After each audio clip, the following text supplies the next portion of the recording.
60 வயதிற்கு அப்புறம் உண்மையிலேயே ரொம்ப சந்தோஷமா இருக்கிற முதியவர்கள் யாருன்னு பாத்தீங்கன்னா, எதை புடிச்சுக்கணும், எதை விட்டுடணும்னு தெளிவா தெரிஞ்சுக்கிட்டவங்க தான். இப்போ நம்ம கவனம் எல்லாம் வெளி உலகத்தை விட்டுட்டு, நம்ம மன அமைதியை நோக்கி திரும்பணும். நெறைய பேர் என்ன நினைக்கிறாங்கன்னா, வயசாயிடுச்சு, இனிமே அவ்வளவுதான்னு ஒரு மாதிரி சோர்ந்து போயிடுறாங்க. ஆனா, இது எதையும் கைவிட வேண்டிய நேரம் கிடையாதுங்க. மாறாக, இத்தனை வருஷமா நம்ம சுமந்துட்டு இருந்த தேவையற்ற பாரங்களை எல்லாம் இறக்கி வைக்க வேண்டி ஒரு அழகான காலம். இந்த அற்புதமான சுதந்திரத்தை நீங்க அனுபவிக்கணுமா? அப்போ அதுக்கு முதல் படி என்ன தெரியுமா?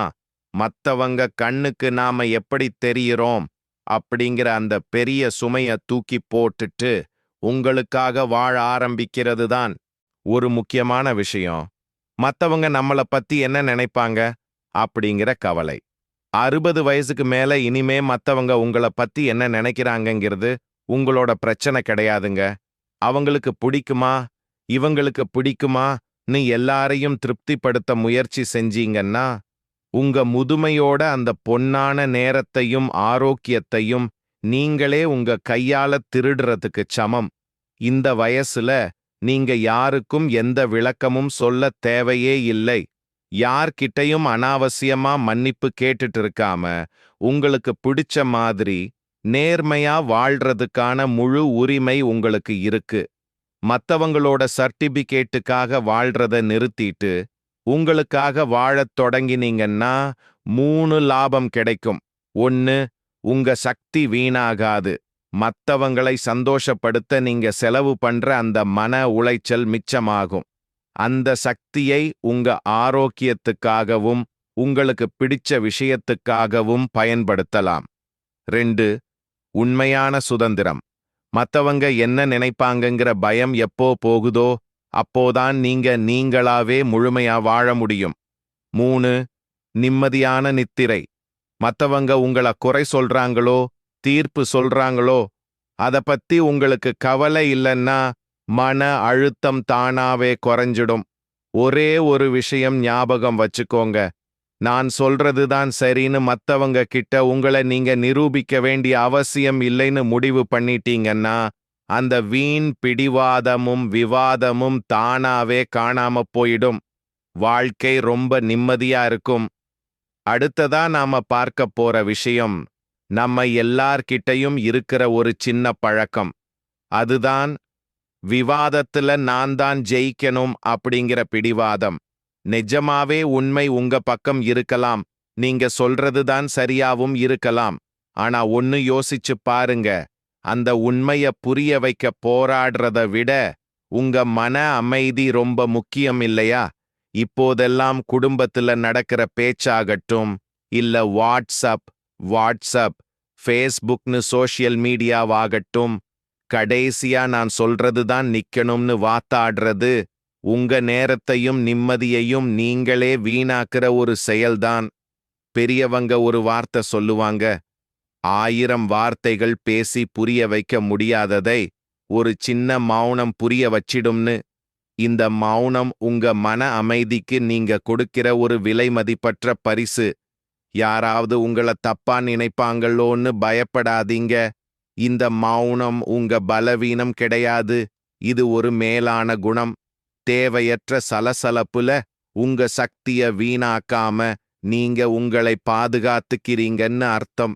எப்போ நீங்க மௌனத்தோட அருமைய புரிஞ்சுக்கிட்டு இப்போ இந்த நிமிஷம் நிம்மதியா இருக்கணும்னு நினைக்கிறீங்களோ, அப்போவே பழசுல நடந்த கசப்பான விஷயங்கள் எல்லாம் தானாவே உங்களை விட்டு விலகிடும். இன்னொன்னு கவனிச்சீங்களா? நம்மள நிறைய பேர் இன்னைக்கும் வாழ்ந்துட்டு இருக்கிறது நேத்தைய கவலைகள்ல தான். ஆனா ஒன்னு புரிஞ்சுக்கோங்க, முடிஞ்சு போன கதைய நம்மால மாத்த முடியாது. ஆனா அந்த கதையோட கடைசி அத்தியாயங்களை எப்படி முடிக்கணும்னு தீர்மானிக்கிற அதிகாரம் நம்மகிட்ட தான் இருக்கு. வாழ்க்கையோட இந்த தற்போதைய பக்கங்கள் ரொம்ப ரொம்ப விலை உயர்ந்ததுங்க. அன்னைக்கு அப்படி செஞ்சிருக்கலாமே, இப்படி நடந்திருக்க கூடாதேன்னு நேத்தைய வருத்தங்கள்ல இந்த நேரத்தை வீணடிக்கிறதுல என்ன லாபம் இருக்க போகுது? வருத்தம்ங்கிறது உங்கள பின்னாடி இழுக்கிற ஒரு சங்கிலி மாதிரி. ஆனா நேத்து தொலைச்சதை விட இன்னைக்கு உங்க முன்னாடி இருக்கிற இந்த நிமிஷம் ரொம்ப முக்கியமானது. ஒரு சின்ன பார்வை மாற்றம், பெர்ஸ்பெக்டிவ் ஷிஃப்ட் நமக்கு தேவைப்படுது. கடந்த காலம் அப்படிங்கிறது நாம பாடம் கத்துக்க வேண்டிய ஒரு பள்ளிக்கூடமே தவிர அங்கேயே தங்கிடுறதுக்கான வீடு கிடையாது. முன்னாடி நடந்ததை உங்களால மாத்த முடியாம இருக்கலாம், ஆனா இன்னைக்கு இருக்கிற பக்கத்தை உங்களால ரொம்ப அழகா எழுத முடியும். அதுதான் உண்மையான புத்திசாலித்தனம். எப்போ நீங்க மனசுக்குள்ள இருக்கிற அந்த பழைய கசப்பான சுமைகளை இறக்கி வைக்கிறீங்களோ, அப்பவே இந்த வெளி உலகத்தில் இருக்கிற ஆடம்பரமான விஷயங்கள் மேல் இருக்கிற ஆசையும் பிடிவாதமும் தானாவே குறைய ஆரம்பிச்சிடும். மனசு லேசாகிடும். அடுத்ததா நாம பார்க்க போறது நம்ம கௌரவத்தை பத்தின ஒரு விஷயம். குறிப்பா 60 வயசுக்கு மேல நாம ஓட்டுற விலை உயர்ந்த காரோ, நாம போட்டுக்கிற பிராண்டட் சட்டைகளோ, இல்ல நம்ம கையில இருக்கிற லேட்டஸ்ட் செல்போனோ, இது எதுவுமே நம்ம மதிப்பை ஒரு இன்ச் கூட கூட்ட போறது கிடையாதுங்க. இனிமே உங்களுக்கான அடையாளம் எது தெரியுமா? நீங்க எவ்வளவு சௌகரியமா காமஃபர்ட் இருக்கீங்க, உங்க முகத்துல எவ்வளவு அமைதியான தன்னம்பிக்கை, சைஃப்ட் கான்ஃபிடன்ஸ் தெரியுது. இதுதான் உங்களை அடையாளப்படுத்தும். இத ஒரு சின்ன ஒப்பீடா பார்க்கலாம். பகட்டான தோற்றம், மத்தவங்க நம்மள பார்த்து ஆகான்னு சொல்லணும்னு நாம சிரமப்படுறது, இது வெறும் வெளிப்பூச்சு. இது மன அழுத்தத்தை தான் தரும். உண்மையான கண்ணியம், எளிமையான உடை, வசதியான வாழ்க்கை, மனசுல ஒரு நிறைவு, இதுதான் காலத்துக்கும் அழியாத அழகு. ஏன் இத நான் இவ்வளவு முக்கியமா சொல்றேன்னா, இப்போ ஒரு கல்யாண விசேஷத்துக்கோ இல்ல வெளியவோ போறீங்கன்னு வச்சுப்போம். மத்தவங்களுக்காக கஷ்டப்பட்டு இறுக்கமான ஆடைகளை, டைட் க்ளோத்ஸ் போட்டுக்காம, உங்க உடம்புக்கு எது வசதியோ எது இதமோ அதை நீங்க தைரியமா தேர்ந்தெடுக்கும் போதுதான் உங்க நிஜமான கம்பீரம் வெளியே தெரியுது. இந்த தெளிவு உங்களுக்கு வந்துடுச்சுன்னா, உங்களுக்கு பிடிக்காத, உங்களுக்கு ஒத்து வராத விஷயங்களுக்கு இல்லன்னு முகத்துக்கு நேரா சொல்ற தைரியம் உங்களுக்கு தானாவே வந்துடும். அடுத்ததா நாம பார்க்க போற ஒரு முக்கியமான விஷயம், எல்லாரையும் திருப்திப்படுத்தணுங்கிற அந்த கட்டாயம். ஒன்னு புரிஞ்சுக்கோங்க, உலகத்துல இருக்கிற எல்லாரையும் சந்தோஷப்படுத்துறது யாராலையும் முடியாத காரியம். அது உங்க கடமையும் கிடையாது. மத்தவங்களோட உணர்ச்சிகளை மேலாண்மை பண்றது, மேனேஜிங் எமோஷன்ஸ், இந்த 70 வயசுல உங்களோட பொறுப்பு இல்லைங்க. உங்க மன அமைதியை கெடுத்துக்கிட்டு மத்தவங்களுக்காக வளைஞ்சு கொடுத்து போறத முதல்ல நிறுத்துங்க. நீங்க எல்லார்கிட்டையும் அன்பா இருக்கலாம், ஆனா உங்க எல்லைக்குள்ள மத்தவங்க வந்து உங்களை அதிகாரம் பண்றதுக்கு நீங்க அனுமதிக்க கூடாது. பல நேரங்கள்ல நமக்கு இல்லைன்னு சொல்ல வராது, ஆனா அந்த நோ நோ சொல்றதுல ஒரு பெரிய சக்தி இருக்கு. அதை எப்படி சொல்லலாம்னு பார்ப்போம். நேரடியா சொல்லுங்க, இல்லை, என்னால இதை இப்போ செய்ய முடியாது அப்படின்னு ரொம்ப பணிவா, ஆனா உறுதியா சொல்லிடுங்க. விளக்கம் கொடுக்காதீங்க. நீங்க ஏன் இல்லைன்னு சொல்றீங்கன்னு பெரிய கதையோ இல்ல காரணங்களையோ அடுக்கிட்டு இருக்க வேண்டிய அவசியமே இல்லை. அதுக்கு மன்னிப்பு கேட்கவும் தேவையில்லை. உங்களுக்கு முக்கியத்துவம் கொடுங்க. உங்க ஆரோக்கியத்துக்கும் மன நிம்மதிக்கும் எது இடைஞ்சலா இருந்தாலும் யோசிக்காம தயங்காம இல்லைன்னு சொல்லிடுங்க. எப்போ உங்களை நீங்களே நேசிக்க ஆரம்பிக்கிறீங்களோ, அப்போ மத்தவங்கள சார்ந்து இருக்க வேண்டிய அவசியம் குறைஞ்சிடும். இது உங்களை தனிமையில கூட ரொம்ப மகிழ்ச்சியா இருக்க வைக்கும். கடைசியா ஒரு முக்கியமான விஷயம், தனிமை. நிறைய பேர் தனிமையை பார்த்து பயப்படுறாங்க, அத ஒரு தண்டனைன்னு நினைக்கிறாங்க.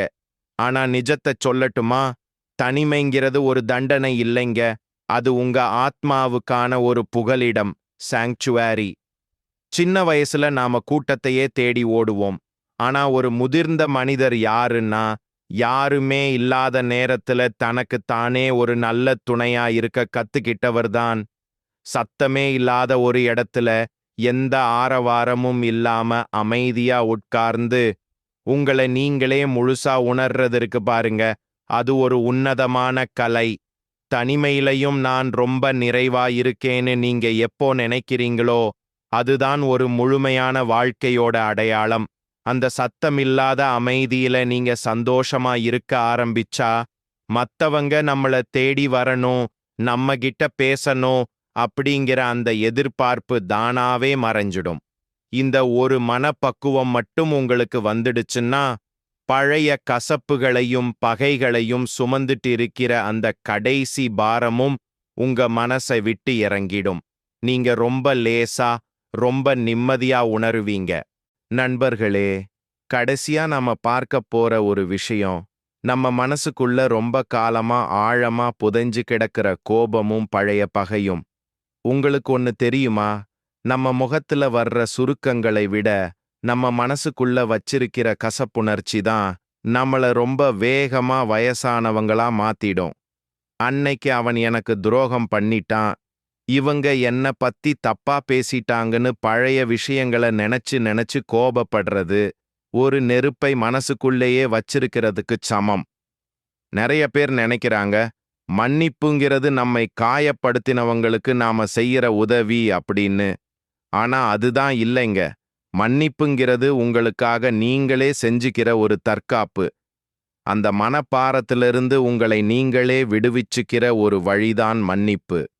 பழைய கோபங்களையெல்லாம் மனசை விட்டு துரத்துறது தான் உங்க ஆத்மாவுக்கு நீங்க கொடுக்கிற மிகப்பெரிய சுதந்திரம். இந்த ஒரு விடுதலையை மட்டும் நீங்க அடைஞ்சிட்டீங்கன்னா, ஒரு அழகான பிரகாசமான வாழ்க்கையை வாழ்றதுக்கு உங்களுக்கு முன்னாடி இருந்த அந்த கடைசி தடையும் காணாம போயிடும். மனசு அப்படியே லேசாகிடும். சுருக்கமா சொல்லப்போனா, வாழ்க்கைங்கிறது நாம அனுமதிச்சா மட்டும்தான் எளிமையாகும். இனிமேலாவது தேவையற்ற விஷயங்களை இறுக பிடிச்சுக்கிட்டு இருக்கிறதுனால உங்க ஆரோக்கியமோ இல்ல நீங்க விட்டுட்டு போக போற நல்ல பேரோ, லெகசி மாறப் போறது கிடையாது. நிஜத்தை சொல்லட்டுமா?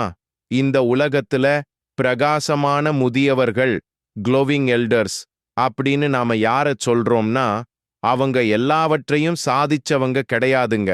மாறாக, இனி எதை பத்தி கவலைப்படத் தேவையில்லை அப்படிங்கிற தெளிவு இருக்கிறவங்க தான். எதை எப்போ விடுவிக்கணுமோ அதை சரியா தெரிஞ்சு வச்சிருக்கிறதுனால தான் அவங்க வாழ்க்கை இவ்வளவு அழகா ஒளிமயமா இருக்கு. இப்போ உங்ககிட்ட ஒரு கேள்வி. இந்த 70 ஆண்டு கால நீண்ட பயணத்துல இனி இத பத்தி எனக்கு கவலையே இல்லைன்னு நீங்க எதை முழுமையா தூக்கி போட்டீங்க? அந்த விடுதலையை நீங்க உணர்ந்த தருணத்தை நம்ம கமெண்ட் பாக்ஸ்ல, கமெண்ட் செக்ஷன் தயவு செஞ்சு பகிருங்க. நீங்க சொல்ற அந்த ஒரு வார்த்தை உங்களைப் போலவே இருக்கிற இன்னும் பலருக்கு ஒரு பெரிய ஊக்கமாவும் வெளிச்சமாவும் இருக்கும். மறக்காம நம்ம சேனலை சப்ஸ்கிரைப் பண்ணிடுங்க. மீண்டும் ஒரு நல்ல பதிவோட உங்களை சந்திக்கிறேன். நன்றி.